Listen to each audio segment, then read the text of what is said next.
je suis Jade Jevaux, fondatrice du programme Vivre éveillé et facilitatrice de retraite spirituelle. Ma mission ici, c'est de t'accompagner afin de te créer une vie qui te plaira véritablement, quitte à bousculer parfois les codes, même ceux de la spiritualité. Merci d'avoir rejoint le podcast et belle écoute à toi.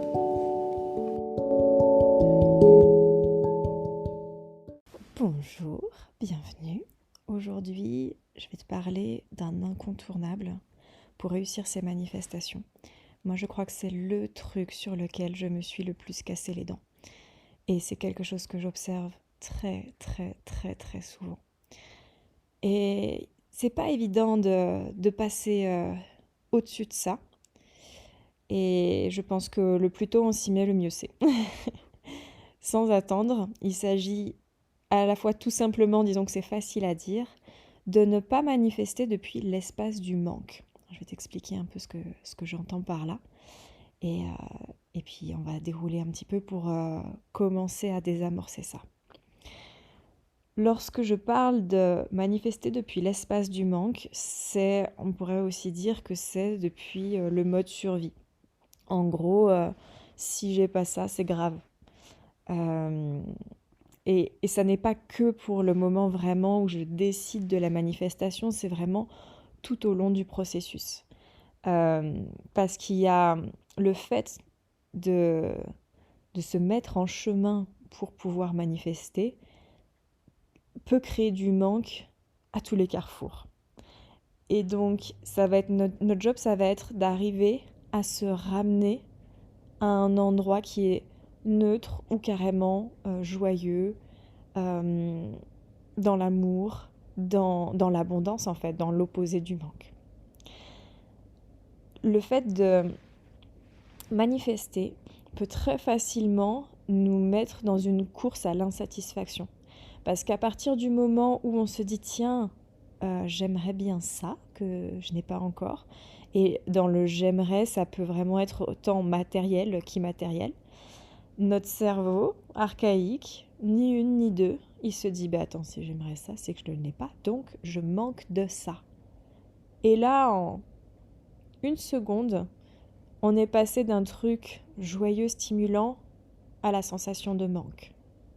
Et donc, je trouve tout l'art de la manifestation, c'est vraiment, pour moi, c'est un art de vivre à cultiver. Ça va être à chaque fois qu'on se voit, se ramener à un espace d'abondance. Et quand je parle d'abondance, c'est pas abondance uniquement financière, parce qu'on peut manifester pour plus d'argent. Mais en réalité, on peut manifester pour plus d'amour, pour plus de temps, pour plus de paix, même moins d'emmerde, c'est pour plus de paix. Donc, à chaque fois, se ramener à un endroit où on est déjà abondant de ça. Parce que pour que la manifestation fonctionne, on a besoin de légèreté. Dès qu'on est dans la lourdeur, dès qu'on est dans le besoin, on rentre dans quelque chose qui va comme alourdir le processus, nous engluer, toujours nous engluer dans le manque en fait. Et on a besoin pour manifester avec fluidité, avec facilité, pour manifester même un peu tout court, d'amusement, de légèreté. Et donc je ne sais pas si j'arrive à te faire sentir ce process qui est joyeux, qui est un process d'expansion, qui est la prise de conscience qu'on peut tout avoir, tout ce qu'on désire, qu'on est créateur de ça et que du coup on a ce potentiel magique en nous, peut aussi, selon comment on le traverse, et je crois que beaucoup de personnes le traversent, devenir quelque chose de douloureux. Et je vois beaucoup de personnes, particulièrement sur les réseaux, dire des personnes qui se sont intéressées à la manifestation, qui ont manifesté des choses, qui reviennent de ça, qui reviennent de cet état d'esprit et qui reviennent aux choses simples. Parce que ils ont été, et je ne jette pas la pierre, je me reconnais bien dans ce processus-là, mais ils ont passé trop de temps assis sur le manque de ce truc qu'ils veulent manifester. Et ça s'est transformé dans une course au toujours plus. Sans compter que moi du coup je travaille sur les réseaux, donc je baigne un peu dans ce milieu-là, il y a très facilement une course à toujours plus de choses matérielles et on peut se laisser happer par cet environnement-là pour même désirer des choses qui ne sont pas forcément nos propres désirs profonds. Et donc, quand déjà c'est pas profondément aligné, qu'on se fait vivre le manque de ce truc qu'on pense qu'on veut, mais qu'au fond c'était pas exactement ça, effectivement, la manifestation, ça devient quelque chose de lourd et de presque douloureux. Et donc, je comprends que les personnes se disent, j'en reviens aux choses simples. Sauf qu'à quelque part, la manifestation, c'est un processus simple. C'est vraiment tout notre package, je vais un peu dérouler ça un peu plus tard, tout notre package de manque depuis des générations qui vient un peu pourrir ce processus qui est lumière, qui est amour, qui est légèreté. Et on a toutes nos mémoires qui viennent se taper l'incruste et frapper à notre porte lorsque on se met en route pour plus de quelque chose, comme si ça devait être un labeur. Mais j'approfondirai ça un peu plus tard. Là, j'avais envie de quand même ne pas zapper. Pour que ça fonctionne, comment est-ce qu'on fait pour sortir de ce truc de manque? C'est quand même important, je crois. Il faut que j'en parle. Pour que ça fonctionne, on a besoin du coup de venir s'asseoir à l'endroit où on a déjà. En fait, pour contrer le j'ai besoin de, et parfois on manifeste pour des choses qui sont hyper importantes pour nous. Hein. Des fois, c'est un peu un nice to have, c'est-à-dire que c'est cool si je l'ai, mais voilà, je vais pas crever si je l'ai pas. Mais des fois, si mon salaire il augmente pas, si je ne sais pas si ou ça peut vraiment être compliqué. Mais même à cet endroit-là, notre mission, c'est de nous ramener dans l'abondance que j'ai déjà. Je veux plus d'abondance financière parce que je me trouve fauchée. Et ben en fait, j'ai déjà de l'abondance financière. Parce que potentiellement, même si j'ai pas de travail, il y a des fortes chances que j'ai le chômage ou alors que j'ai le RSA. Ça veut dire que j'ai de l'argent qui tombe quand même tout seul sur mon compte. En France, je trouve qu'on a quand même cette chance incroyable là. Et en fait, de voir cet argent que j'ai déjà, j'ai potentiellement un toit sur ma tête, même si c'est pas le mien, même si j'ai dû retourner vivre chez mes parents, j'ai l'abondance de ce toit sur ma tête. Oui, bien sûr, il y a des contraintes. Oui, il y a des trucs que j'ai pas envie de vivre qui sont désagréables, mais j'ai cette chance-là. Et donc, merci.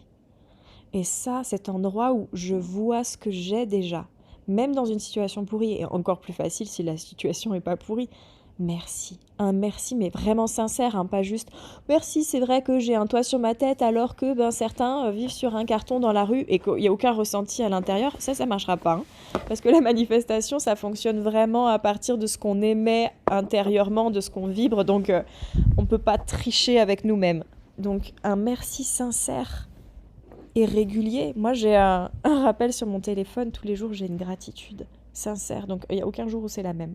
Parce que selon ce que je vis, il y a un jour où j'ai une profonde et sincère gratitude pour le toit que j'ai sur ma tête. Et d'autres jours...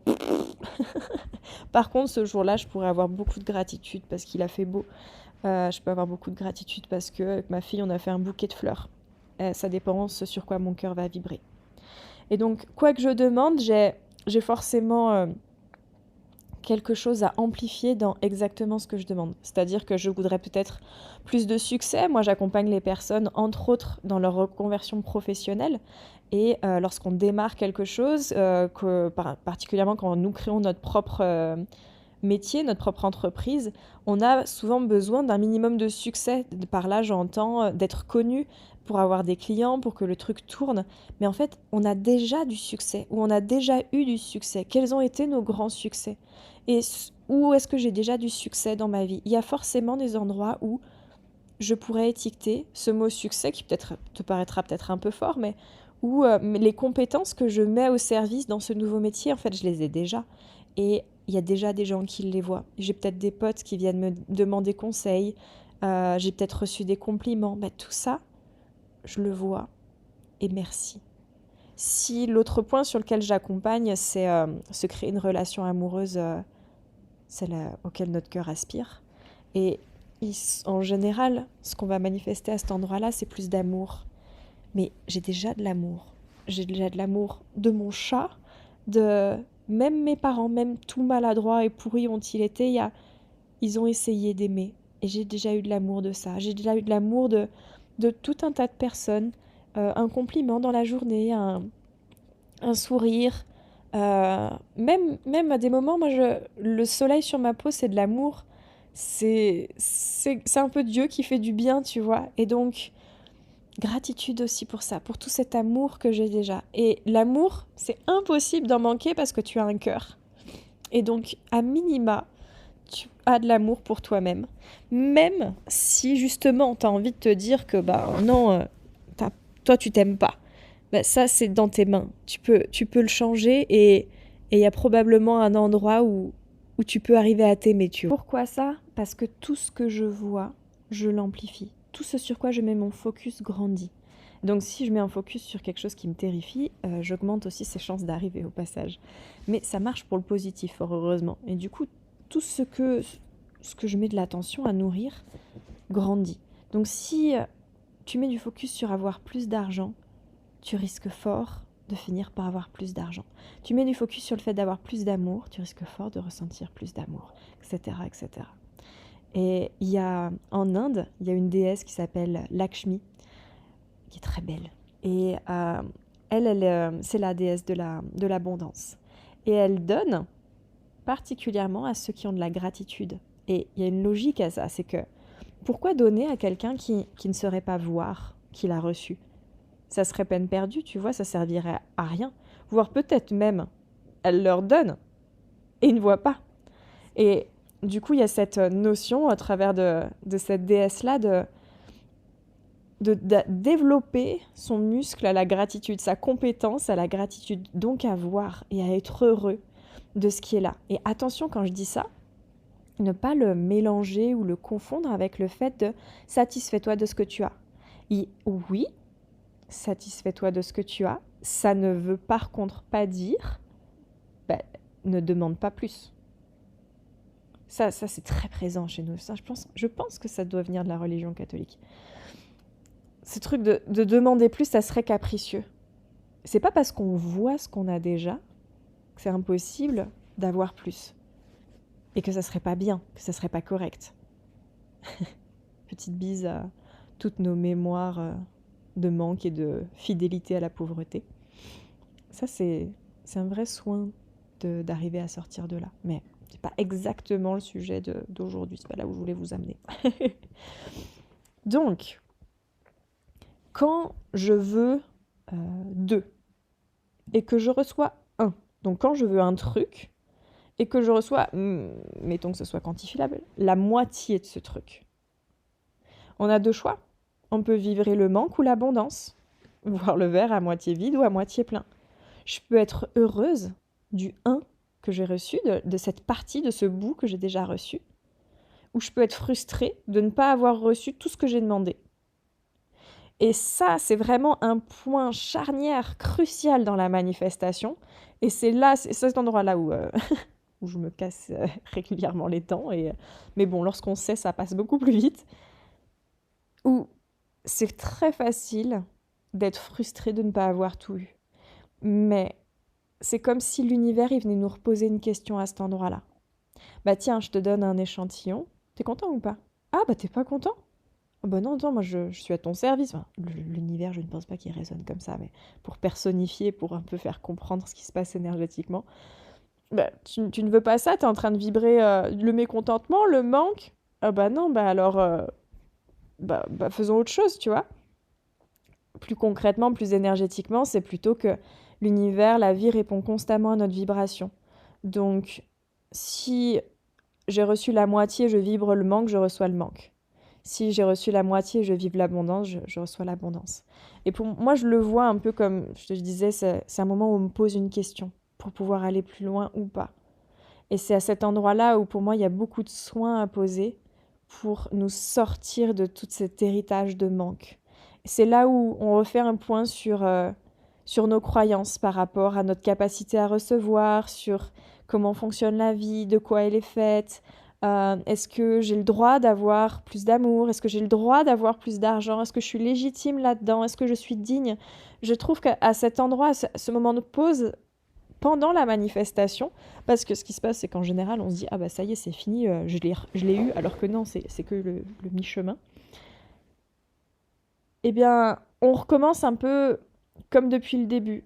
On se désencombre de tout ce qui nous empêcherait d'accéder à ce qu'on a désiré. Et ce point de bascule peut faire que notre manifestation met vraiment, vraiment, vraiment beaucoup de temps à arriver. Parce que le temps, du coup, on était tellement frustrés d'avoir reçu que la moitié, on a abandonné, puis un beau jour, on y retourne, et nous est resservi, en fait, cette question de « j'ai pas encore tout reçu, comment est-ce que je réagis ?» Et on fait des va-et-vient, alors qu'en fait, à cet endroit-là, alors, en gras, en énorme, entre guillemets, suffit de dire « merci, oh mais c'est génial !» et de continuer à croire que la suite va arriver, avec certitude, avec foi. Toujours pareil, hein, facile à dire, mais tout un chemin de vraiment l'incarner. Donc, un autre endroit où cette peur-là du manque vient vraiment poser problème, c'est quand on a une décision challengeante à prendre.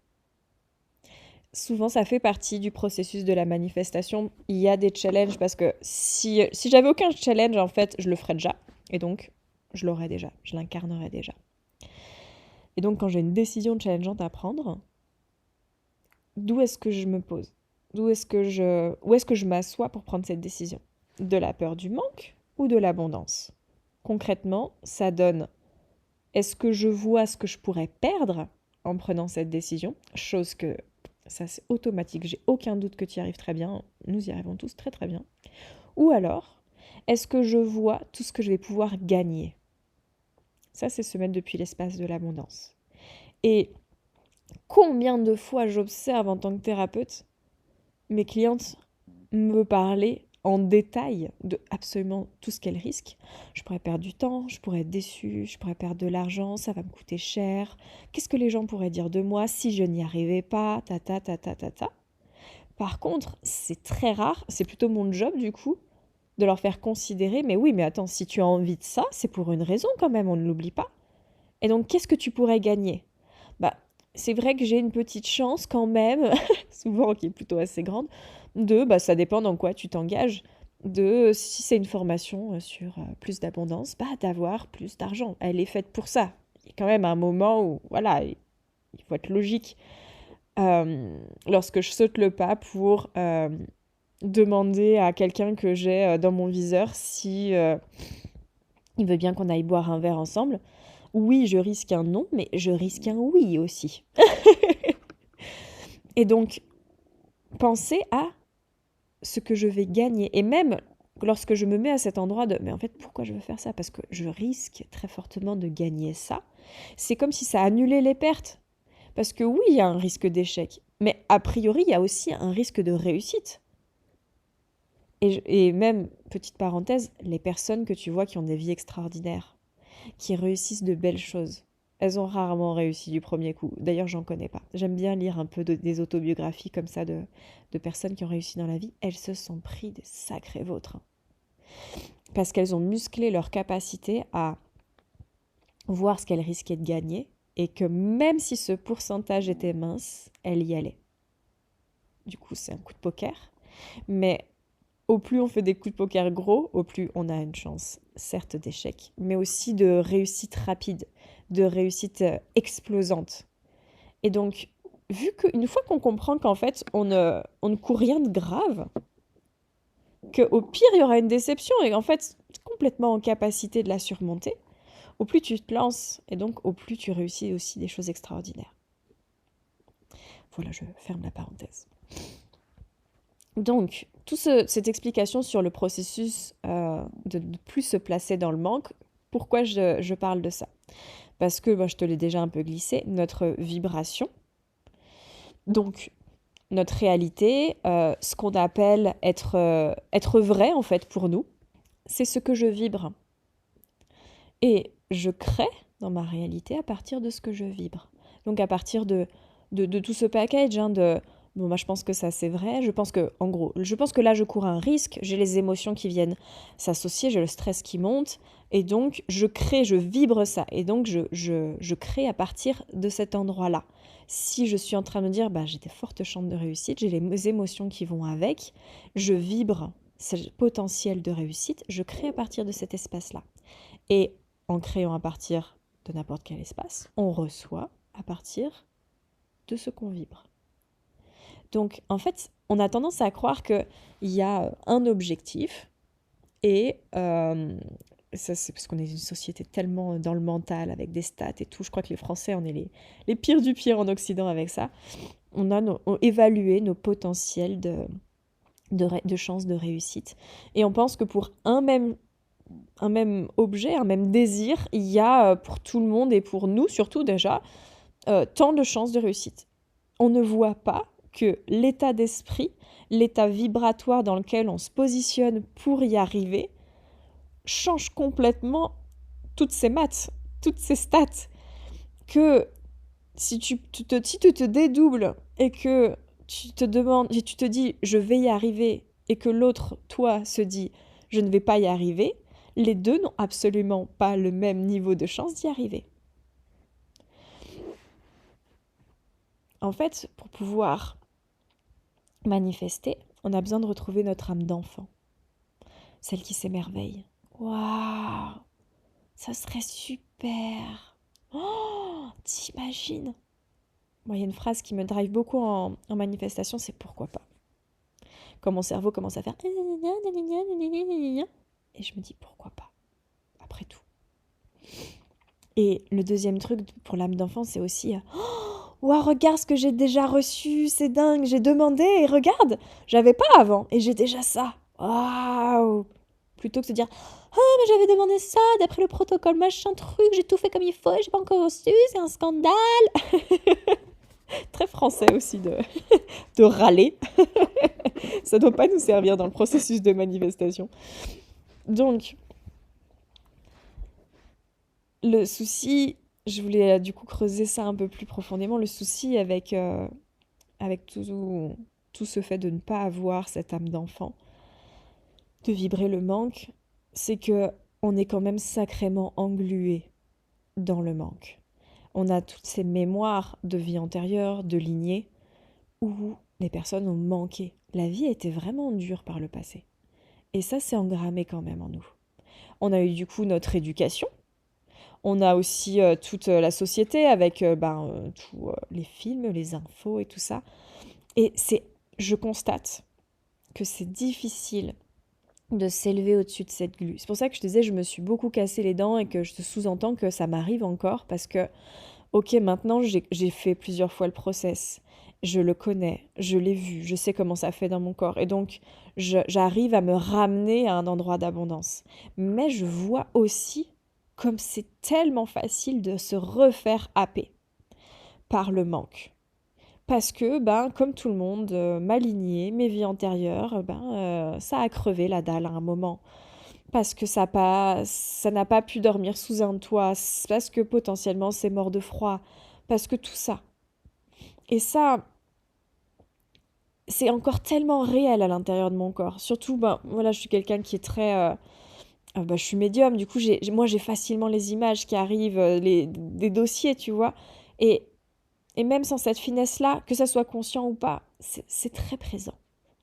Et donc c'est un vrai challenge d'arriver à sortir et à s'élever au-dessus de cette glu-là. Il y a l'inconscient collectif qui vibre, je trouve, beaucoup le manque. C'est la fameuse phrase que moi, du coup, j'entends depuis l'enfance de c'est la crise. Ah oui, économiquement, c'est la crise. Je suis allée faire les courses. Alors moi, je fais mes courses en magasin bio. Et de temps en temps, je vais dans un hypermarché pour des trucs qu'on va pas trouver en magasin bio.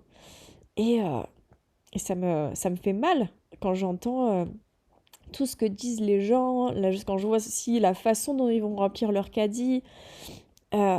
On vibre le manque de fou, on n'est pas du tout en train de prendre soin de nous, on essaye de gratter le moindre centime, et puis ça devient tellement oppressant et douloureux que on va passer notre argent dans des trucs pour nous faire plaisir, pour nous soulager, qui sont pas du tout des trucs qui nous font du bien aussi. Et pour moi, c'est vraiment une conséquence de cette vibration de manque, c'est que du coup, on résonne pas du tout depuis un endroit d'amour, voire même souvent de logique. Bref, encore une autre parenthèse. Donc, importance énorme de vérifier ce dans quoi on baigne, ce sur quoi j'ai un pouvoir. Parce qu'en fait, c'est pas obligatoire de lire les journaux, de s'informer avec les news. Il y a des canaux d'information qui vont relayer des informations sympas, positives.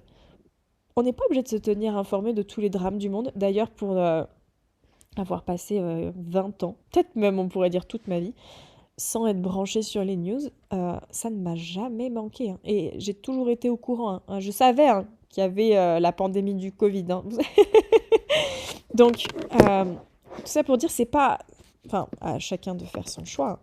Mais c'est important d'aller vérifier ce dans quoi on baigne. Et ça vient des informations, ça vient aussi de notre entourage. Parce que ça... On est créateur. Donc, personne ne peut créer pour nous à notre place. Cependant, quand on baigne entouré de nos parents qui nous disent c'est pas possible, ton projet professionnel, tu devrais faire un truc plus sérieux, puis ton conjoint aussi, puis tes amis aussi. C'est vachement plus dur. C'est beaucoup plus dur du coup de s'élever si tout ton entourage te renvoie du manque. Mais il y a aussi des choses plus en détail, c'est-à-dire quelle musique tu écoutes. Est-ce que c'est des vibrations qui sont hautes ou est-ce que c'est des vibrations basses? Le manque, c'est une vibration basse. Alors, en réalité, j'aime bien un peu de rap, mais si c'est pour se faire insulter en tant que femme tout le long d'une chanson, et avec des trucs complètement qui me semblent barges, avec des trucs de genre cracher sur la chatte ou des trucs comme ça, est-ce que c'est en train de nourrir de belles vibrations dans ta vie? Si t'en écoutes une fois comme ça, ma foi, c'est pas la même chose que si t'écoutes ça à longueur de journée. Je mets ça en opposition à, par exemple, diffuser dans ta maison des mantras, tu vois. Tu vas pas du tout vibrer la même chose. Donc, notre responsabilité, entre autres notre pouvoir sur le manque, ça va vraiment être de checker dans quoi je baigne. Et de se rappeler que l'abondance, ça n'est pas forcément avoir plus. Enfin, c'est une facette, une compréhension de l'abondance. Mais pour moi, l'abondance, c'est un autre paradigme. Quand tout à l'heure, au début, je disais, oui, j'entends beaucoup de personnes sur les réseaux dire qu'ils sont revenus un peu de la manifestation et tout, qu'ils reviennent à une vie plus simple. C'est pour moi parce qu'ils pensaient que l'abondance, c'était avoir plus. Mais pour moi, la manifestation et cette sensation d'abondance, c'est plutôt un autre paradigme. C'est c'est comme une vie parallèle. C'est le même quotidien, c'est tu vas toujours au travail, prendre toujours ta voiture, mais tu ne vis plus du tout les choses de la même façon parce que tu as une autre vision de la vie. Et ça n'est pas un déni, hein. Ça n'est pas se dire tout va bien, je vais bien. C'est parce que certains, quand je vais dire de voir le verre à moitié plein, ils vont absolument nier tout ce qui va pas dans leur vie pour se dire voilà, je positive. C'est pas du tout mon délire. Hein. Mon délire, c'est pas du tout de positiver. Hein. C'est vraiment d'être dans sa vérité. Pour moi, on manifeste à partir de notre vérité. Cet autre paradigme, c'est plus avoir le cœur ouvert, être relié au divin, à l'univers, cette posture de foi. C'est tout ce dont j'ai déjà parlé, quoi. C'est face à une circonstance, la voir différemment, mais pas nier, vraiment la voir sincèrement différemment. Parce que, encore une fois, on crée à partir de ce qu'on vibre, donc ce qu'on croit vrai. Voilà pour cet incontournable pour réussir tes manifestations. Comme tu as dû le comprendre, c'est un chemin. C'est un chemin de guérison, c'est un chemin d'amour, c'est un chemin spirituel qui vient vraiment faire transcender énormément de choses, nous sortir des blessures de l'humanité, de cette glu, de ces vibrations basses pour pouvoir nous élever. Et si tu sens que tu as besoin d'aide pour te sortir de cette glu du manque, sache que moi je peux t'accompagner là-dedans. J'accompagne les femmes au travers du programme qui s'appelle Vivre éveillé, parce que c'est une sorte d'éveil, d'arriver à créer ce genre de vie-là. Alors moi j'accompagne particulièrement les femmes dans une période de transition de vie, tant de vie amoureuse que de vie professionnelle. Par rapport du coup à l'aspect professionnel, ça va très souvent se manifester, mais c'est pas obligatoire, par trouver ou se créer un travail qui est profondément aligné, qui est passionnant et rémunérant. On sort du ou, on va sur du et. À l'heure où je publie cet épisode d'ailleurs, il y a le programme Vivre éveillé qui augmentera de prix dans une semaine, donc le 23 mai. Si jamais ça t'intéresse de te saisir de cette opportunité, j'ai apporté beaucoup d'améliorations dans le programme en tout début de cette année, et donc j'ai décidé de le refléter dans le prix eh bien, à partir du 23 mai. Je te remercie de m'avoir écouté jusqu'au bout. Sache que si ces épisodes te font du bien et te soutiennent, si tu as envie d'apporter aussi ta pierre à l'édifice, sache que de pouvoir noter le podcast Vivre éveillé en lui laissant 5 étoiles lui permettra d'être plus visible et de grandir. Et si tu as le cœur de faire ça, je t'en remercie énormément. Ça fait partie des choses qui me donnent du carburant, du boost. Et je te dis à la semaine prochaine pour un prochain épisode.